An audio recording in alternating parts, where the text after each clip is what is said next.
Hello friends, आज हम लोग मेथड्स ऑफ चार्जिंग के बारे में पढ़ेंगे। पहला मेथड है चार्जिंग का charging by conduction. Charging by conduction का मतलब है किसी अनचार्ज बॉडी को चार्ज बॉडी से डायरेक्ट कांटेक्ट करा दें। डायरेक्ट कांटेक्ट कराने से चार्ज बॉडी से कुछ चार्ज अनचार्ज बॉडी में ट्रांसफ़र हो जाते हैं, जिससे कि अनचार्ज बॉडी चार्ज हो जाती है। तो कैसे चार्ज होती है इसके बारे में आज हम लोग स्टडी करते हैं। सपोज करिए एक ए बॉडी है, ये पॉजिटिवली चार्ज बॉडी है, और एक बी अनचार्ज बॉडी है। जैसा कि हम जानते हैं अनचार्ज बॉडी का मतलब इस पे नेट चार्ज जीरो है। नेट चार्ज जीरो का क्या मतलब है? इसमें जितने पॉजिटिव चार्जेज हैं उतने ही नेगेटिव चार्जेज हैं। और जो हमारी चार्ज बॉडी है इसमें ये पॉजिटिव चार्ज है, इसमें नेट चार्ज हमारा पॉजिटिव है। इसमें क्या है? नेट चार्ज पॉजिटिव है, इसीलिए ये बॉडी पॉजिटिवली चार्ज है। इसको हम लोग पहले पढ़ चुके हैं। अब जब इस ए और बी को हम आपस में टच कराएंगे, टच कराने से क्या होगा? ये पॉजिटिवली चार्ज बॉडी है। जैसा कि हम लोग जानते हैं कि unlike charges attract each other. जो अनलाइक चार्जेस हैं वो एक दूसरे को अट्रैक्ट करते हैं। जैसे यहाँ पॉजिटिवली चार्ज है, पॉजिटिव चार्जेस हैं यहाँ पर, इस बी में पॉजिटिव और नेगेटिव दोनों हैं। जैसा कि हम जानते हैं ये पॉजिटिव ये कुछ नहीं बल्कि ये पॉजिटिवली चार्ज एटम्स हैं। इसको हमने पिछले लेक्चर में डिस्कस किया है। और ये नेगेटिव जो चार्जेस हैं ये फ्री इलेक्ट्रॉन्स हैं, यही मूव करते हैं। पॉजिटिव चार्जेस, पॉजिटिव क्या है? पॉजिटिवली चार्ज एटम्स हैं, इसको आयंस हैं, ये मूव नहीं करते हैं। ये फ्री इलेक्ट्रॉन्स है, ये नेगेटिव चार्ज यही मूव करते हैं। तो जैसे ही हम इसको टच कराएंगे तो ये नेगेटिव चार्जेस को अट्रैक्ट करेगा। तो नेगेटिव चार्जेस इधर आएंगे, अट्रैक्ट करेगा नेगेटिव को। और पॉजिटिव चार्जेस भी इसमें है, इसमें जितने पॉजिटिव उतने नेगेटिव थे पहले। लेकिन अब क्या होगा? जो नेगेटिव चार्ज है, जैसे यहाँ पर दो हमने तीन पॉजिटिव बनाया है, 1 2 3 नेगेटिव 4, 1 2 3 4 1 2, चलिए दो और बना देते हैं, 3 4 1 2 3 4 5 1 2 3 4 5। ठीक, इस समय बॉडी न्यूट्रल है। जब ये अट्रैक्ट करेगा positive charge, positively charge body अब यहाँ से इलेक्ट्रॉन को अट्रैक्ट करेगा। ऐसा भी हम कर सकते हैं, ये नेगेटिव है तो ये पॉजिटिव को अट्रैक्ट करेगा, लेकिन ये पॉजिटिव नहीं चलेगा, ये इमोबाइल आयंस होते हैं। तो ये पॉजिटिव अब ये चार्ज फ्री इलेक्ट्रॉन इस बी बॉडी से ए बॉडी में ट्रांसफर हो जाएगा, क्योंकि कंडक्टर है तो कंडक्टर अपने अंदर से चार्ज को फ्लो होने देगा। जैसे ही ये यहाँ आएगा तो ये एक यहाँ पॉजिटिव चार्ज कम हो जाएगा, यहाँ पर एक पॉजिटिव चार्ज अब क्या हो जाएगा? कम हो जाएगा। और यहाँ से एक पॉजिटिव चार्ज नेगेटिव चार्ज खत्म हो जाएगा। कहने का क्या मतलब हुआ? अब यहाँ पर डिफिशियंसी ऑफ इलेक्ट्रॉन हो गया। देखिए 1 2 3 4 1 2 3 4 5 पॉजिटिव चार्ज है या 4 अब नेगेटिव चार्ज बचे। तो इस पे नेट चार्ज क्या हो गया? अब इस पे नेट चार्ज हमारा पॉजिटिव हो गया। अब जैसे जैसे इसमें इलेक्ट्रॉन जाएंगे, फ्री इलेक्ट्रॉन को अट्रैक्ट करेगा, इसकी पॉजिटिविटी कम होगी, इसे पॉजिटिव चार्ज कम होंगे और इसमें पॉजिटिव चार्ज बढ़ते जाएंगे। इसका नेट चार्ज पॉजिटिव और बढ़ता जाएगा।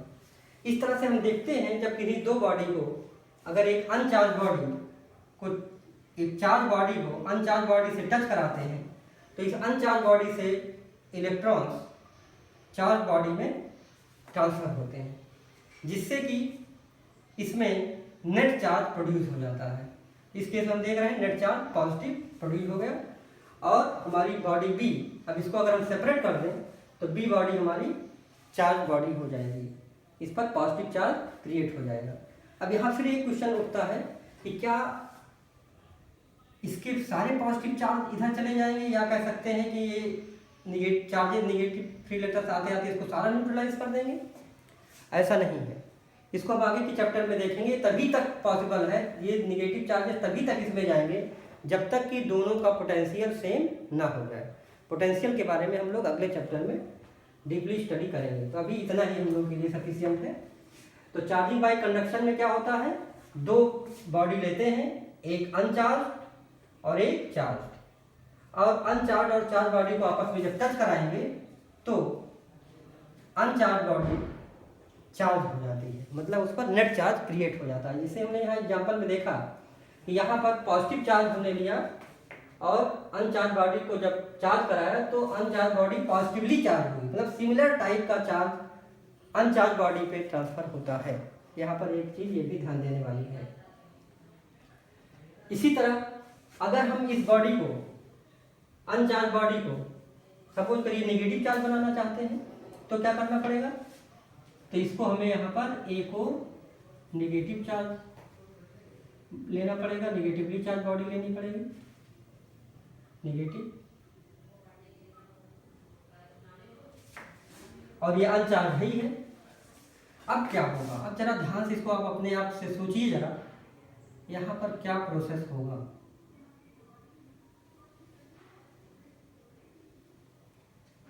यहाँ पर नेगेटिव है, यहाँ पर 1 2 3 4 5, 1 2 3 4 5। अब यहाँ पर ये इस पे अभी समय नेट चार्ज हमारा 0 है, अनचार्ज बॉडी है, ये नेगेटिव चार्ज है।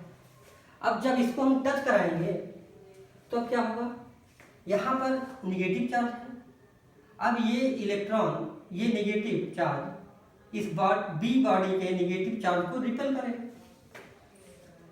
या ऐसा कर सकते हैं कि ये हमारा जो बॉडी है, ये जो चार्ज बॉडी है, चार्ज बॉडी में चार्ज कहाँ पर होते हैं, ये आपको आइडिया है? नहीं है, थोड़ा सा आप ध्यान दीजिए। जो हमारी चार्ज बॉडी है, कोई भी चार्ज बॉडी है, तो उसमें चार्जेज हमेशा सरफेस पर होते हैं। कहाँ पर होते हैं? सरफेस पर। क्यों? क्योंकि सिमिलर चार्जेस रिपेल करते हैं, और ये रिपेल करते करते कहाँ जाएंगे? सरफेस पर। और ये सरफेस के क्या बाहर भी जा सकते हैं? सरफेस के बाहर नहीं जाएंगे, क्योंकि सरफेस के बाहर क्या है? एयर। तो एयर के मॉलिक्यूल है, तो एयर एक तरह से इंसुलेटर होता है, इसलिए ये चार्जेस सरफेस पर जा करके पड़े रहते हैं। इसी तरह यहाँ पर अगर इसको कहीं पर, इस नेगेटिव चार्ज को कहीं जाने की जगह मिली तो वो वहाँ से ट्रांसफर हो जाता है। अंदर से रिपल्सिव फोर्सेस लग रहे हैं, ये सब सरफेस पर है। जैसे यहाँ टच कराया, ये कंडक्टर मिला, तो कंडक्टर के अंदर ये चार्ज फ्लो हो सकता है, ये चार्ज तुरंत इसके अंदर जाना शुरू कर देगा। तो यहाँ से, जैसे यहाँ से एक इलेक्ट्रॉन, अगर एक फ्री इलेक्ट्रॉन यहाँ चला गया, तो अब क्या हुआ, इसे टच कराएंगे, ये चार्ज इसमें जाना शुरू कर देगा, क्योंकि इसमें रिपल्सिव फोर्सेस लग रहे हैं। और यहाँ पर एक कंडक्टर मिला, तो ये इसको सुटेबल एनवायरनमेंट मिला, और ये नेगेटिव चार्ज इसमें शिफ्ट हो जाएगा। अब ये नेगेटिव चार्ज जब यहाँ चला गया, अब जरा देखिए यहाँ पर क्या अभी भी नेट चार्ज 0 है? अब यहाँ नेट चार्ज 0 नहीं है। 3 4 5 6, 1 2 3 4 5। अब नेट चार्ज अगर हम निकालेंगे तो यहाँ पर नेट चार्ज नेगेटिव आएगा, क्योंकि इलेक्ट्रॉन यहाँ से यहाँ ट्रांसफर हो रहे हैं। इस तरह हम देखते हैं ये कब तक, अच्छा यहाँ पर एक क्वेश्चन और बनता है, कब तक ट्रांसफर होंगे? जैसे पिछले केस में, क्या सारे के सारे इलेक्ट्रॉन इसमें से इस पे चले जाएंगे? ऐसा नहीं है, ये तभी तक जाएंगे जब तक दोनों बॉडी का पोटेंशियल सेम ना हो।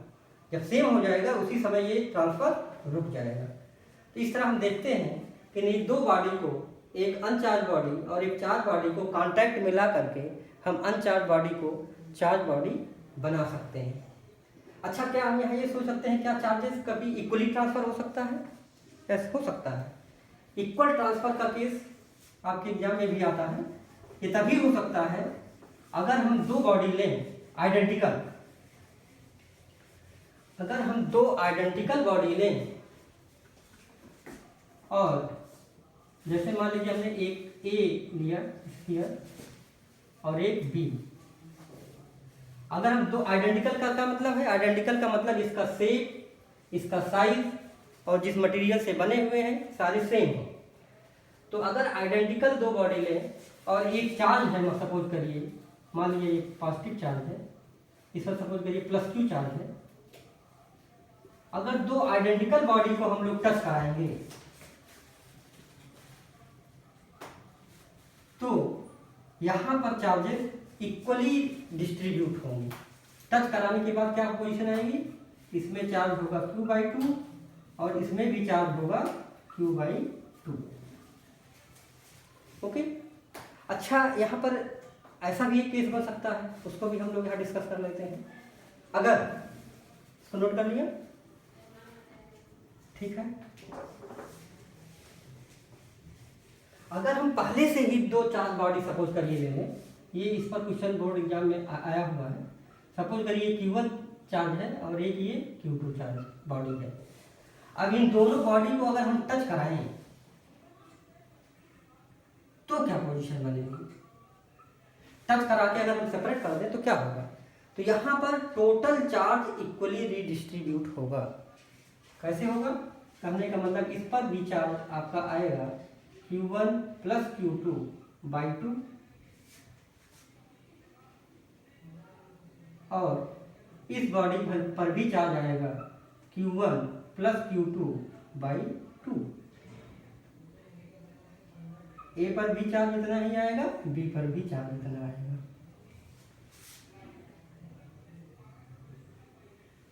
ओके। अगर दो पहले से ही चार्ज बॉडी हैं, अगर उनको हम टच कराएंगे तो उनका टोटल चार्ज इक्वली रीडिस्ट्रीब्यूट दोनों बॉडी में होगा। चलिए इस पर एक क्वेश्चन कर लेते हैं बेटा। ओके,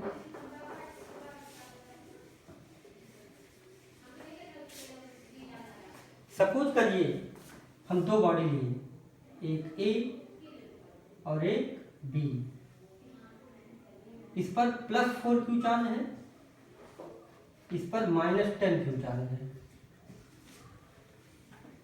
और एक सपोज करिए एक सी भी बॉडी है और इस पर चार्ज कितना है 0। इस पर नेट चार्ज 0 है, यहाँ पर चार्ज क्या है 0 है, नेट चार्ज। ओके, ऐसे चलिए 0 लिख देते हैं यहाँ पर। इस पर चार्ज कितना है 0।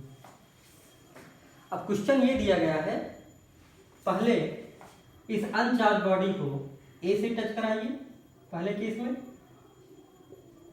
फिर दूसरे केस में इसी सी को फिर बी से टच कराइए, फिर लास्ट में ए को बी से टच कराइए और उसके बाद ए और बी को सेपरेट कर दीजिए। तो ए और बी पर कितना चार्ज प्रोड्यूस होगा, इसको आप जरा निकालिए, कोशिश करिए जरा। ओके, कोशिश करिए।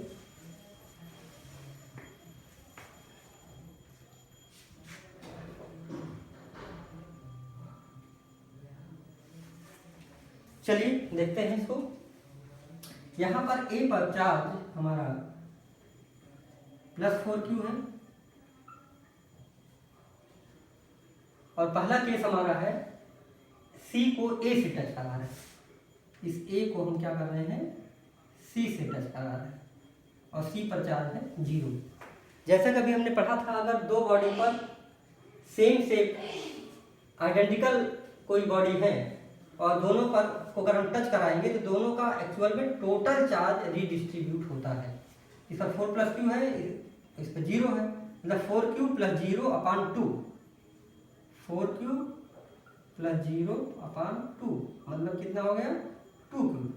कहने का मतलब इन दोनों पर 2Q चार्ज आ जाएगा।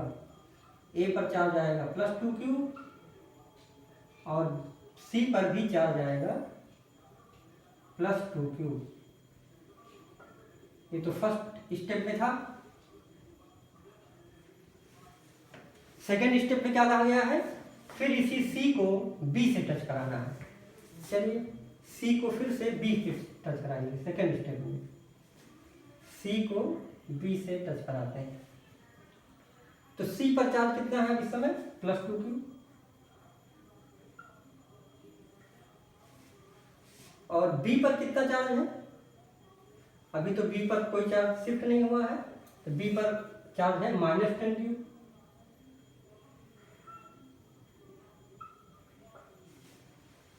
अब इसको टच करा करके जब सेपरेट करेंगे तो फिर इसके टोटल का हाफ रिडिस्ट्रीब्यूट हो जाएगा। तो +2q -10q कितना आएगा, +2q -10q अपान 2। कहने का मतलब 8 मतलब -4q, -10 + 2 -8 अपान 2 4q। तो -4q चार्ज दोनों बॉडी पर रिडिस्ट्रीब्यूट हो जाएगा। यहाँ पर ये हमारा +2q क्या था C और -10q क्या था B। अब सेपरेट करेंगे तो फिर से C पर चार्ज हो जाएगा -4q और B पर भी चार्ज कितना हो जाएगा -4q। ओके, इतना समझ में आ गया। अब क्या कहा गया है, अब फिर से थर्ड स्टेप में A को B से टच कराना है। अब जरा देखिए A पर कितना चार्ज है, A पर चार्ज इस समय अब 2q है और B पर कितना चार्ज है, B पर चार्ज है -4q। चलिए इसको भी कराते हैं थर्ड स्टेप। A पर चार्ज है +2q और B पर चार्ज है -4q।